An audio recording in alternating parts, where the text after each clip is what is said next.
with issues around the response to COVID-19 in South Africa. The labor force workers will be affected by the coronavirus spreading throughout South Africa. People who interact with an infected patient are being referred to as contacts by the health department. These people are self-quarantined as a precautionary measure.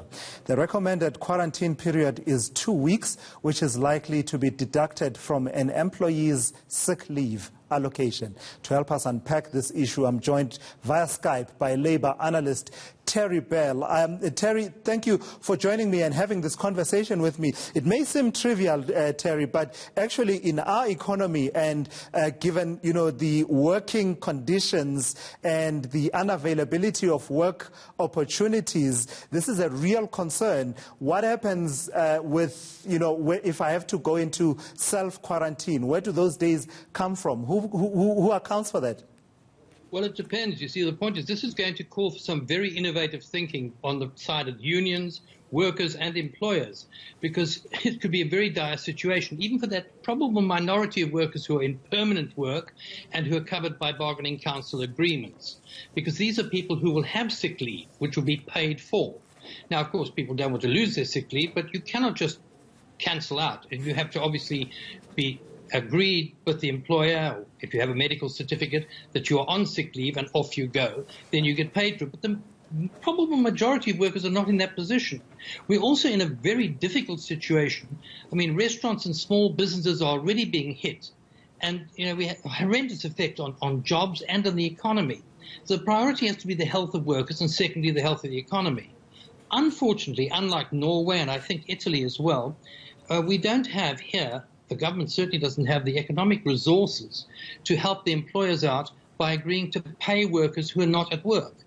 So we're in a difficult position. I think we're also in the thing that really worries me, and the greatest threat I think that we face, is that if this viral pandemic spreads to the informal settlements and to the townships, because it hasn't so far, and if it does, we have severe problems. I mean, we're places where we don't have water. You can't tell people to go and wash their hands and they don't even have water, let alone the money to buy sanitizers. And those are workers as well. Yeah, you're absolutely spot on there, Terry. I mean, you take the words right out of my mouth in as far as the poorer portions and sections of our community and their ability to take mitigating measures such as the ones you mentioned, like buying hand sanitizer. But just about the whole aspects of the labor law, we've been hearing a lot about people working from home and companies telling people to work from home, those who can. Is that practical in many of the sectors in our economy? It's practical in a number of sectors, and there are pros and cons for it. It's very good to work from home. I work from home. However, it is one way of fragmenting the workforce, because if you have people working from home, they don't get together, you have less unionization, you tend to have employers, and that's in good times, I'm not talking about now, using that to play one individual worker off against another in terms of pay and benefits, etc. It also puts a lot of people working from home suddenly join the gig economy, such as all those people who work as Uber drivers or as couriers, etc., which means they're, technically speaking, self-employed. So when they have no work, who do they turn to? If they have to go and self-isolate themselves or be quarantined somewhere, no one's going to pay them.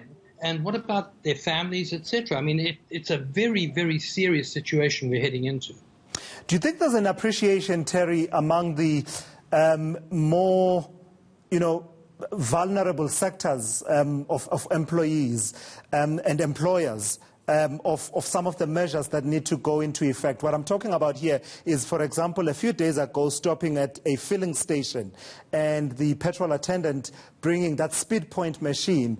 What responsibility does the employer in that sector, a sector that's known for vulnerability of workers, what responsibility do they have to protect the employee, to say, actually, you should be wearing gloves when you're handling this? So you faded it, but I get what you're getting at.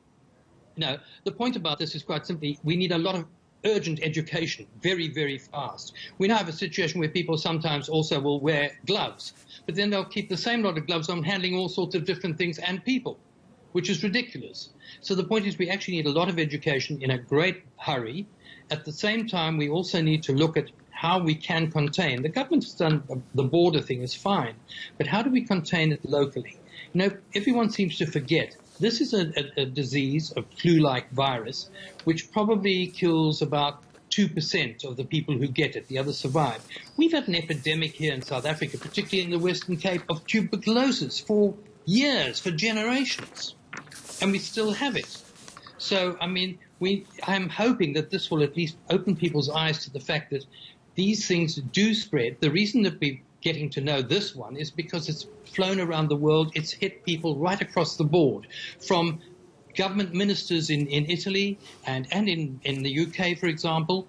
It's right across the board, and so far it hasn't hit the squalid, awful, desolate, poor areas of the world. All right, Terry Bell, good to see you. I always appreciate your insights, and I envy you for being able to work from home. I did suggest to the team at ENCA that we can do upfront from the comfort of my living room. I'm still waiting on a response to that from the team here at ENCA.